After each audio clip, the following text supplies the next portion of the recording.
Hey, it's Arrow, and this is Vocal Defrag. And Vocal Defragging is asking the questions and questioning the answers. Sitting down and having a conversation with yourself. I do a lot of daily writing, but is it having a conversation with myself, or is it receiving what the universe is so willing to share? So you've got to break it down in the way of saying, okay, I understand that you're receiving some things. It's going to go on a podcast. I get it. But what about you? And then I turn to you and I go, yeah, what about you? How are you asking the questions and questioning the answers? I have a Defrag journal, which is a handwritten journal, but it doesn't come with pitch, volume, and tone. It comes with a bunch of words that I'm going to interpret on a different day. And it may not even be the same mood swing. So the Vocal Defrag gives us an opportunity to really listen to the emotions, the connections. And what you hear on this is not what I call a real Vocal Defrag. This is a moment of teaching, sharing, and allowing yourself to gain the confidence to be able to do it. And then when you truly Vocal Defrag, you grab that digital device and you ask some deep questions. You get pissed off at yourself. Now we're talking. Now we're talking about healing and replenishing your forest floor.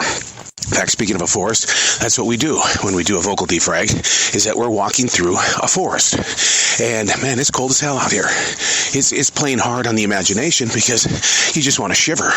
You want to run back in the house. You want to pansy out is what you want to do. This is Vocal Defrag. The subject today comes from an experience that I bumped into yesterday. It's called the Cara Cara orange. A Cara Cara orange is called the Great Pink Orange.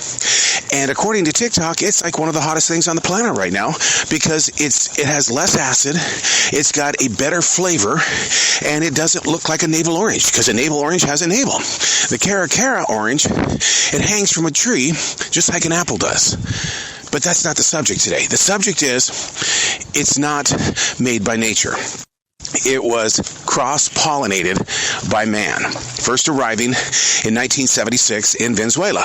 It didn't hit the United States until the 80s, but here in 2024, it's like this hot issue. Look at how much time has gone by.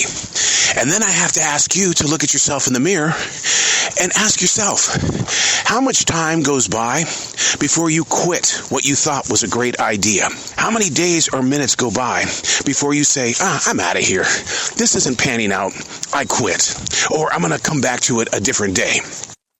I mean, 1976 to 2024, and it becomes this sensation, the Cara Cara orange. In your own life, what is your time limit?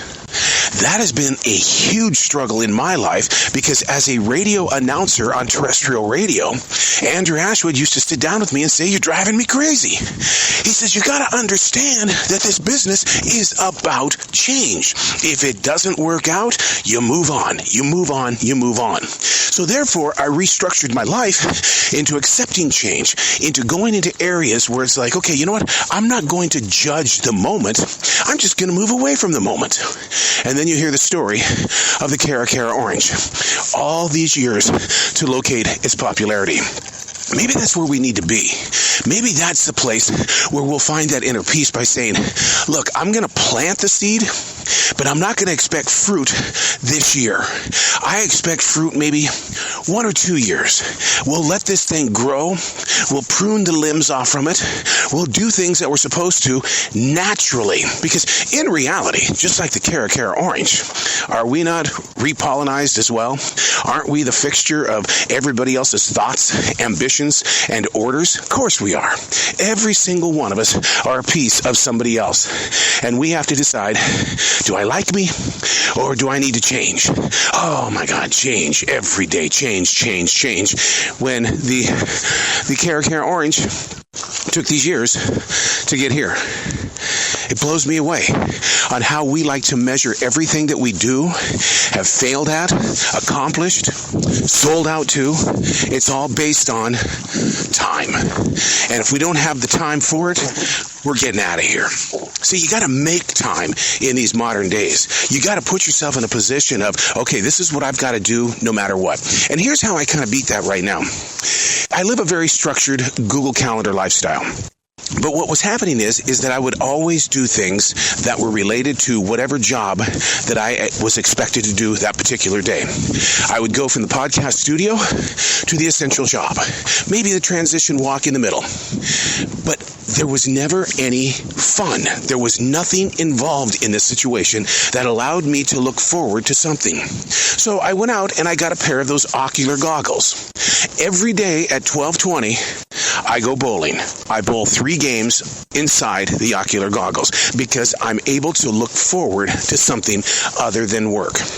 See what I mean? We're all a product of being cross-pollinated. So I ask you, how much do you know yourself, and what are you willing to learn about yourself if you take the time to either defrag on paper or vocal defrag in a digital device? Ask the questions, question the answers, and please get your hands off the clock and stop measuring everything that you do by, well, it was taking too long, therefore I'm walking away from it. I think those days are over.